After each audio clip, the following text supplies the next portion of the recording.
Olá, meu querido telespectador, seja bem-vindo. Você sabe que o nosso compromisso é discutir segurança pública de uma maneira objetiva e eficiente para a sociedade, sempre trazendo renomadas figuras para que possamos a cada dia mais entender sobre esse tema. E hoje temos a honra de receber a doutora Luísa Veneranda, delegada de polícia. Excelência, eu quero agradecer o espaço na agenda, é um prazer inenarrável tê-la aqui e também, na sua pessoa, eu cumprimento a todos os delegados do estado de Goiás. Muito obrigada, eu me sinto muito lisonjeada de ter sido convidada e é uma satisfação, como representante da Polícia Civil, poder colaborar com esse debate que a gente vai fazer aqui no programa. Com toda certeza, doutora. Excelência, poderia falar da sua carreira inicialmente, tempo de concurso, por que delegada de polícia e o tempo que já está atuando também? Rafael, eu sou do último concurso, né? Vou completar 1 ano de carreira. E é interessante essa pergunta, porque diferente de outros colegas que sempre tiveram o sonho de ser delegada de polícia, eu comentei com você nos bastidores que durante a faculdade eu brincava falando que dentre as carreiras jurídicas a que eu não seria de delegada de polícia. Olha só. E no exercício da função eu me apaixonei pela profissão. A profissão é maravilhosa. É uma profissão que te possibilita ajudar e transformar a vida das pessoas, né? Eu sei que as vítimas, em sua maioria, passaram por situações de crime, de choque, mas no curso da investigação a gente consegue dar uma resposta para a sociedade, a gente consegue dar uma resposta, muitas vezes, para essa vítima. Então, a gente diminui essa dor, né? Então, eu falava que eu não seria delegada porque eu brincava dizendo que se eu fosse delegada, eu iria investigar quem tivesse que investigar e aí acabariam me matando. Mas, graças a Deus, se Deus quiser, isso não vai acontecer. A realidade é outra também, A realidade né, é outra. A profissão não é tão perigosa quanto a gente imagina, né? Todos os dias eu falo isso para minha mãe, que ela mora em outro estado. Eu falo, não, mãe, calma. Fica tranquila, eu estou sendo muito bem assistida. E a Polícia Civil de Goiás, graças a Deus, é uma polícia que garante segurança para os seus profissionais. A gente não tem episódios de violência contra policiais, então eu estou bem tranquila no exercício da função. Esse concurso, Rafael, de delegado de polícia, foi o meu primeiro concurso policial. O primeiro, doutora? Primeiro. Olha só. Não que eu não tenha história de outros concursos. Como eu falei, eu me tornei servidora pública aos 19 anos, passando num concurso de agente de trânsito na minha cidade. Então, eu fui marronzinha, multei muita gente, até hoje sigo à risca todas as leis de trânsito. E depois desse concurso, eu passei por outros concursos, né? Ao total, eu assumi 6 cargos públicos com esse é o meu 6º. Então, eu sou servidora pública desde os 19. Eu nunca trabalhei na iniciativa privada. E eu acho interessante ter tido essas outras experiências porque me deram uma visão do todo.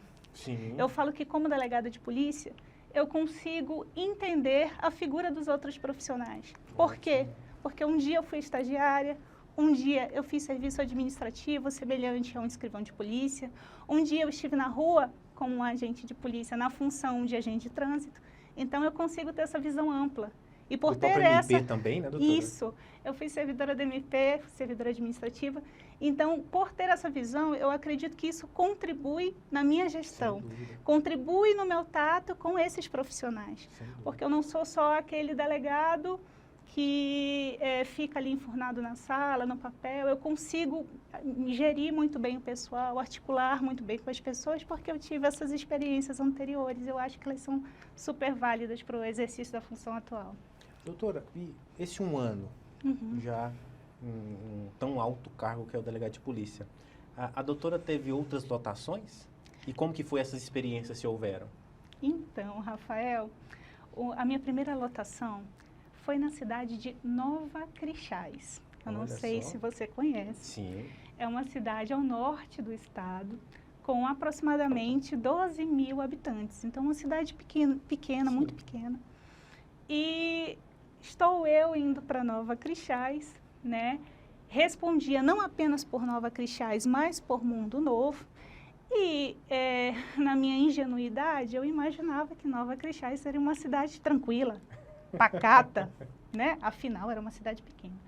Meu Deus do céu. Ao Trabalhou longo muito. dos 3 meses, foi tentativa de feminicídio, homicídio, crimes pesados, né? Apesar de ser uma cidade pequena com uma população pequena, é uma cidade em que tem índices de criminalidade e crimes bárbaros.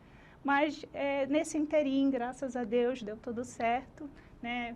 As investigações correram bem, eu consegui fazer um bom trabalho e um outro colega me sucedeu, porque depois de 3 meses eu escolhi a minha lotação final, que era a cidade que eu achava que ficaria durante alguns anos, que foi Catalão.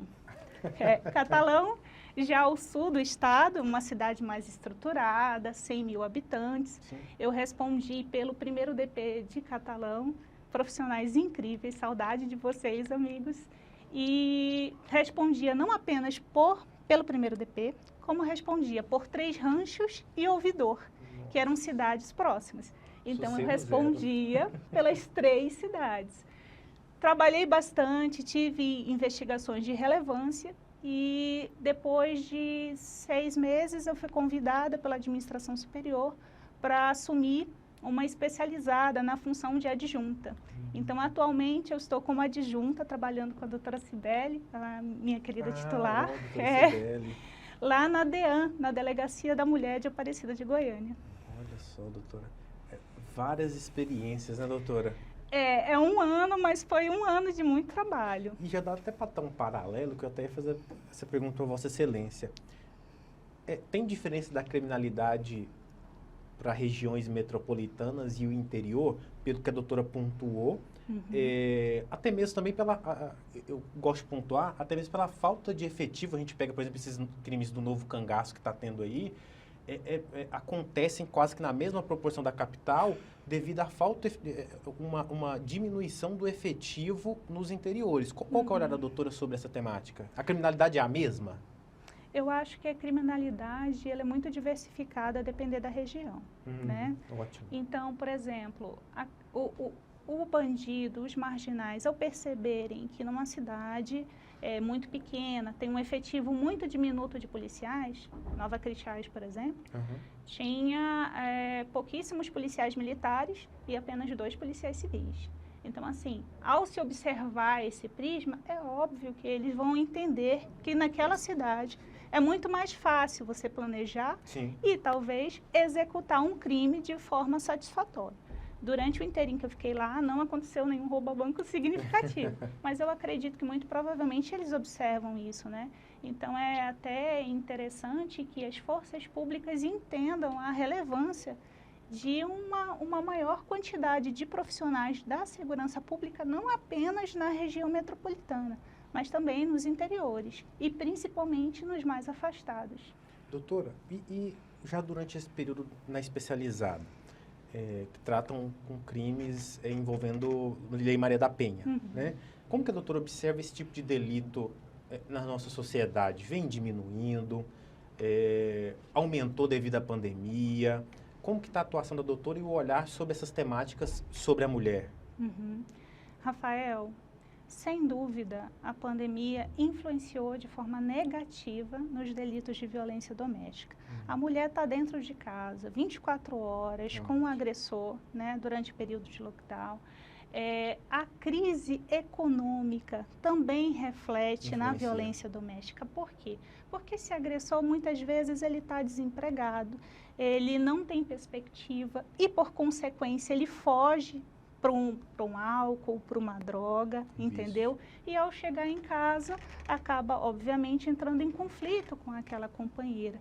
E aí surgem as agressões morais, as agressões psicológicas, as agressões físicas.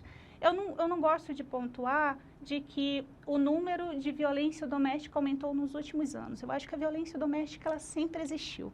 O que aconteceu é que nos últimos anos a gente tem debatido, a gente tem divulgado, a gente tem ampliado essa perspectiva, né? Antes, a violência era entre 4 paredes.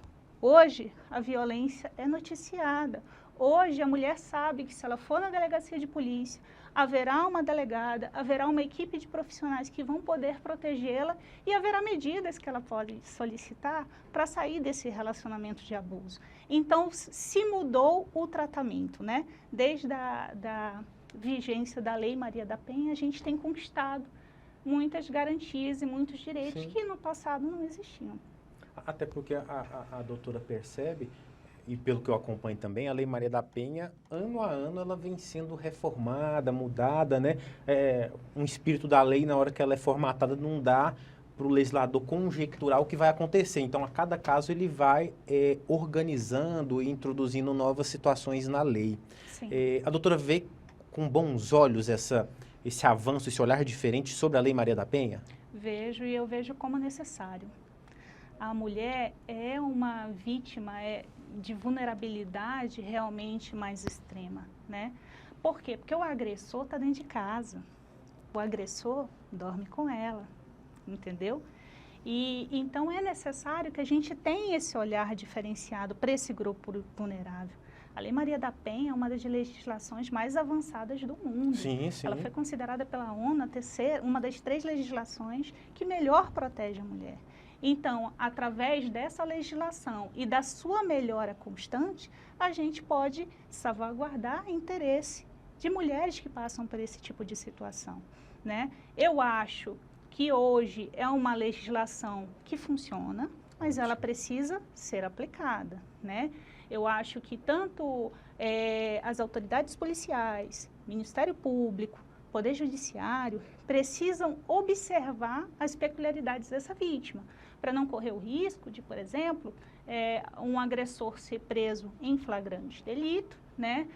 Ser feito todo o procedimento e no dia seguinte, sem observar todas as peculiaridades do caso, já libera esse agressor. Porque muito provavelmente esse agressor, apesar de ter a medida protetiva, ele vai voltar para onde? Para o lar. Aquela mulher vai se ver forçada a ter que retornar para esse tipo de relacionamento.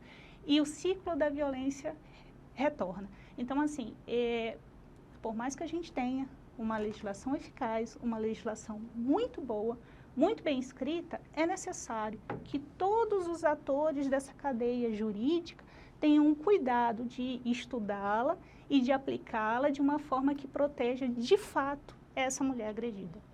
E as especializadas, eu vejo com bons olhos, doutora, e eu creio que a doutora vai saber, com certeza vai saber falar melhor do que eu, porque ela tem um olhar diferente para a vítima, porque, assim, a maioria esmagadora são mulheres que sofrem esse tipo de situação, e se chega lá, às vezes não tem alguém que possa ampará-la, porque a doutora faz um trabalho jurídico, mas eu tenho certeza também que quase que psicológico, né? Entendendo aquela sistemática. Então, essas especializadas, seja dentro do âmbito do processo e nessa fase procedimental, é de suma importância, não é, doutora? Eu falo como DEAN, como delegada da mulher, que a gente tem muito cuidado na delegacia para que não haja vitimização secundária. Para que a vítima, ao procurar a delegacia, ela não venha a ser maltratada, ela não venha a ouvir, mas o que você fez para ele? O que você estava vestindo?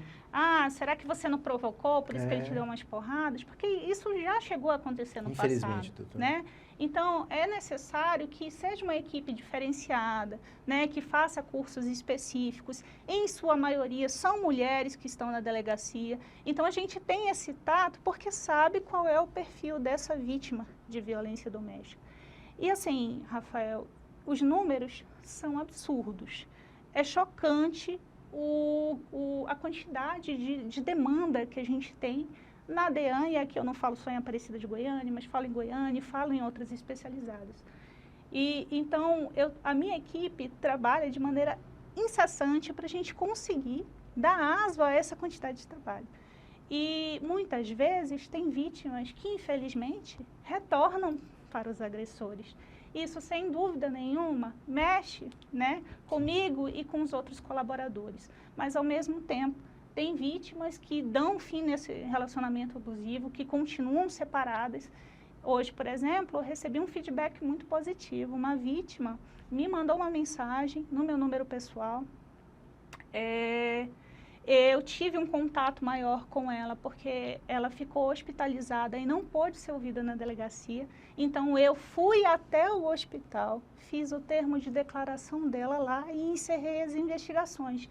E ela me mandou uma mensagem de agradecimento, porque ela falou que hoje ela está viva, ela está podendo reconstruir uma vida novamente, ela sabe que aquele agressor está preso e tudo isso foi graças ao meu trabalho e ao trabalho da minha equipe. Então, são nessas horas que a gente para, pensa, reflete e fala, nossa, vale a pena todo o esforço. Não tenho dúvida, doutora. Vamos para um rápido intervalo e voltamos já já.